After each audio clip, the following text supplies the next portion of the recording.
So, it has come to my attention that my best performing video was the how to build a persona on Arsene. That is understandable since Arsene is one of the most iconic persona in the entire Persona series. There's a lot of conversation in the comments that came out from passion from the game, and I like that. So, thank you to those who watched and enjoyed my video. And since the new Persona 3 Reload has just came out this year, I wanna celebrate that and make the Persona 3 Reload version of this. So, this is how to build a persona featuring Orpheus. But first, let's establish some ground rules first, because there's a lot of changes from Persona 5 Royal to Persona 3 Reload.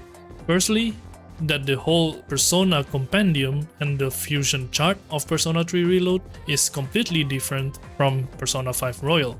So make sure if you want to use the fusion calculator, use the right one. Second is that Persona 3 Reload's fusion system is watered down to only fusion. That means there's no strengthening persona with another persona, no itemizing, no lockdown, just fuse two personas together to get a new one, and occasionally fusion with multiple personas but only for a specific combination. So whatever skills that I suggest throughout this series with Persona 3 Reload, all of those are going to be from skill cards, which I theorize are from grinding shuffle time in Tartarus. There's obviously other sources as well, such as a Megidolon card from the antique shop or a salvation card from rescuing a missing person. So before I get something wrong in this video, I apologize if that happens to some skills that will be mentioned. Third, since I just finished Persona 3 Reload the other day when I uploaded my final boss attempt, I made this rendition of Orpheus in a quote-unquote simulation. In other words, I haven't personally made that persona in-game yet, so I don't know how they will perform in-game yet. And last but not least, same as the previous build a persona video that I have made for Persona 5 Royal, I would only build personas following the theming and archetype of the original persona, while trying to make them as strong as possible. The build in this video isn't made to steamroll the final boss or any difficult boss just by using this persona alone, but is made by viewing the personas originally and then build them accordingly, which would fit the original aesthetics and archetype. And so, without further ado, let's start with analyzing Orpheus.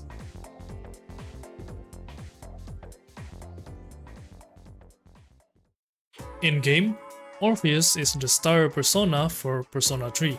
Just like any other starter persona, Orpheus has a good spread both in skills and stats.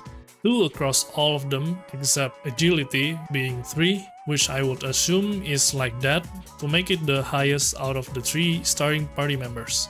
Orpheus has Agi, a standard weak fire ability, Dia, a basic single target healing, Bash, a strike physical ability, and Tarunda, an attack down debuff support skill.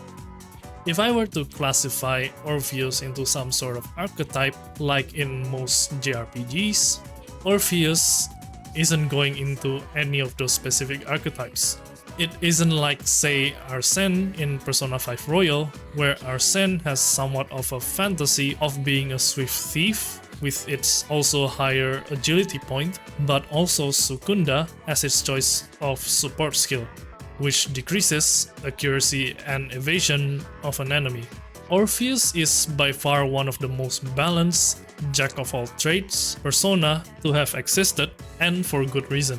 It is a persona to teach players the ropes on the battle mechanics of Persona, and it is appropriate especially back when Persona 3 was released, where it is a new take on the Persona series as a whole. Agi, as mentioned before, is a fire element ability to teach you about weaknesses and how you can exploit your enemies with it.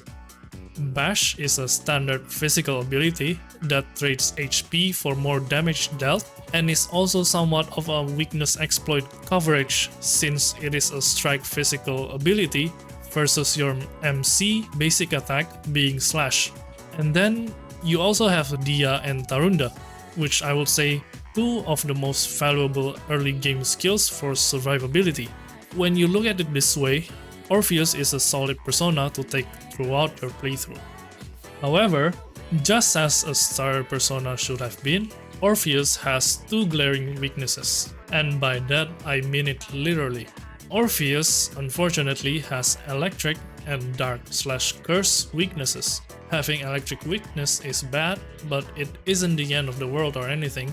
However, the dark weakness is pretty debilitating considering how many enemies will have dark insta-kill attacks in their arsenal. You would have to be lucky to dodge all of these dark insta-kill attacks in succession, cause remember, when the MC dies, the game ends. There is a reason why Orpheus is debatably the weakest starter persona of the modern Persona trilogy, and it is just because of this minor thing. Of course, it is also debatable because Arsene also has light weakness, but you get the idea. So we would need to keep this in mind when building Orpheus. That being said, Orpheus also has resistance to fire, so Orpheus will be especially sturdy when receiving fire damage. I think we've covered everything that is to offer from Orpheus. To recap a bit, Orpheus is a really balanced persona, a jack of all trades with good coverage of elements and affinities, a resistance to fire, but unfortunately, two weaknesses, which one of them is very concerning, especially when Dark has insta-kills and enemies will pack a lot of Dark insta-kills throughout the game. So, with all this in mind, let's start building Orpheus.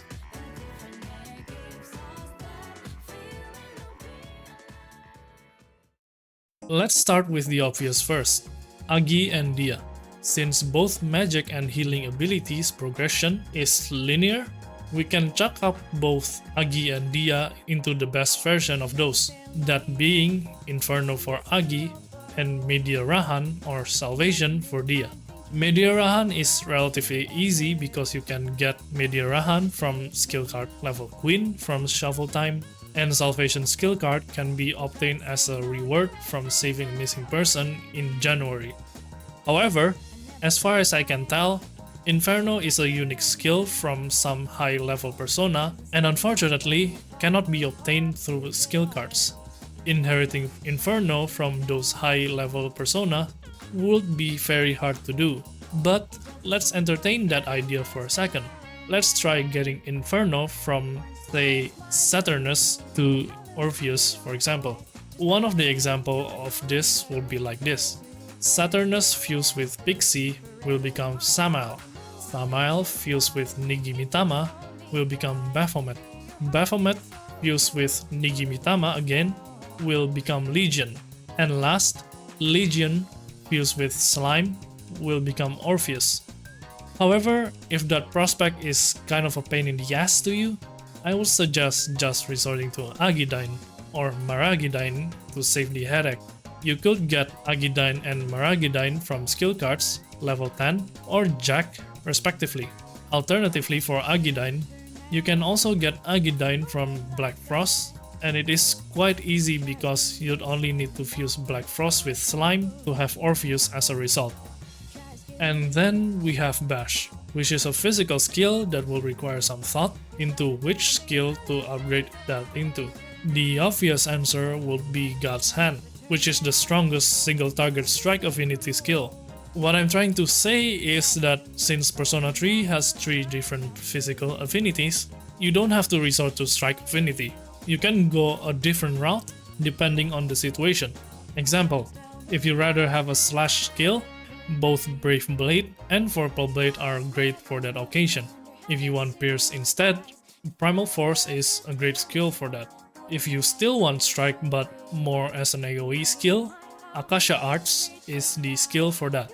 All of these skills can be obtained from skill cards level Queen from Shuffle Time.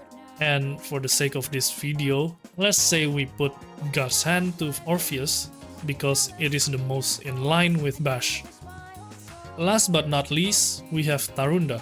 Tarunda is an attack debuff which can only be upgraded within 2 paths. The upgrades are either to have it AoE in the form of Matarunda, or to have more debuffs in one skill in the form of Debilitate. Matarunda is easy enough because it is available from skill card level 9 from Shuffle Time. However, Debilitate unfortunately did not have that luxury of being in Shuffle Time. Some players might have reported they got Debilitate skill cards from higher floors of Tartarus, but let's try to fuse for Debilitate instead. Let's try getting Debilitate from a level 65 Trumpeter to Orpheus. One of the examples of this would be like this.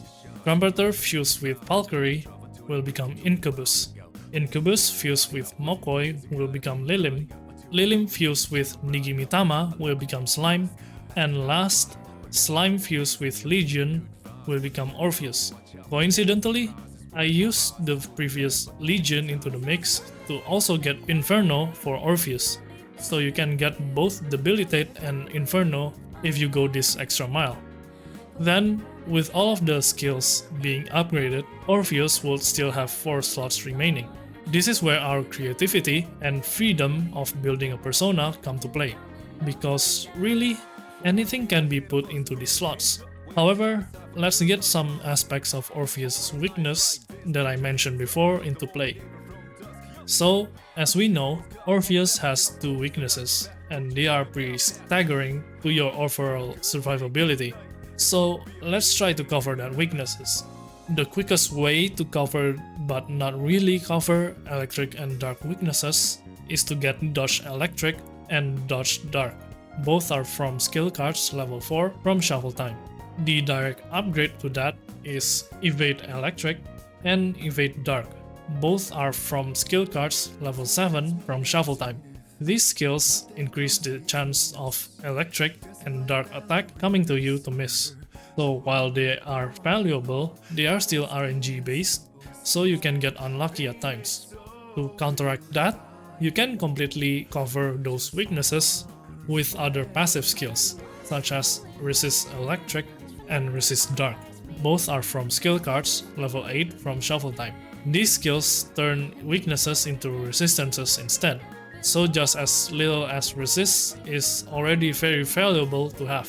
But if you want to go further beyond, you can also get Null, Repel, or Drain variants of those elements.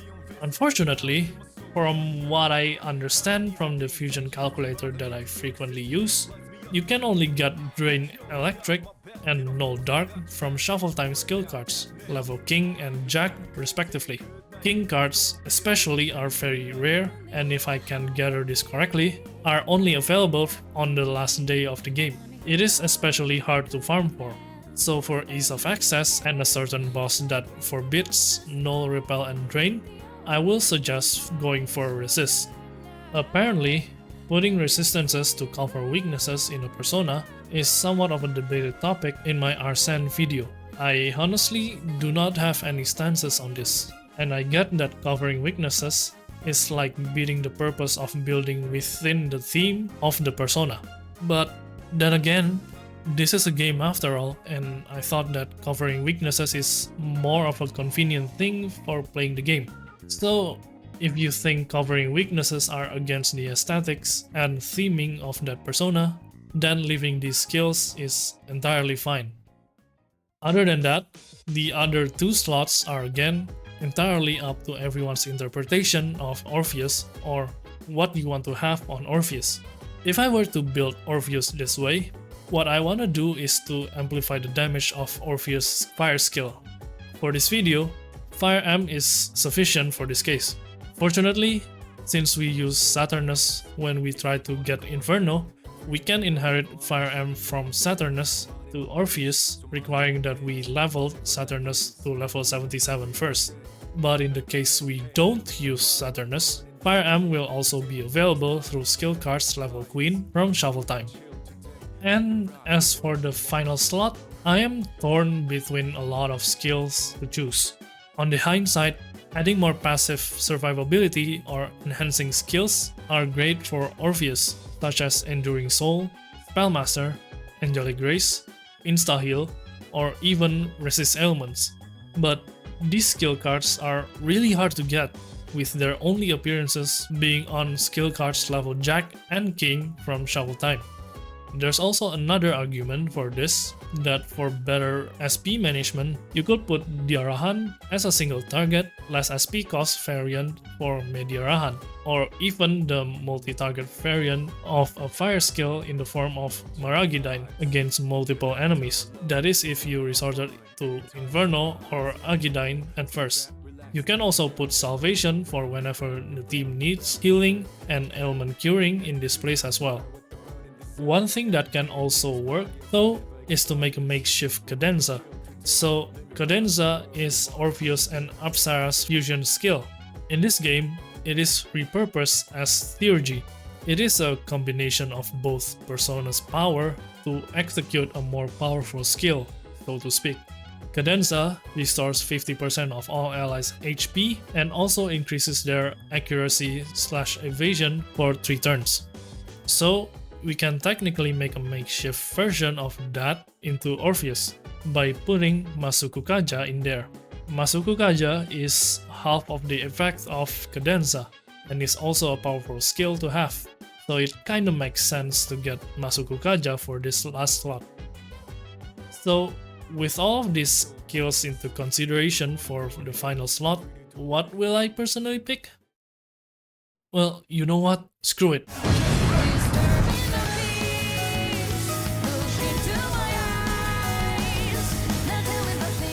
And that wraps up all of the pieces in place for building Orpheus. To recap, the newly built Orpheus has Inferno, God's Hand, Mediarahan, Debilitate, Resist Electric and Dark, Fire Amp, and a final skill of your choice. And that's it for how to build a persona featuring Orpheus. Thanks for watching.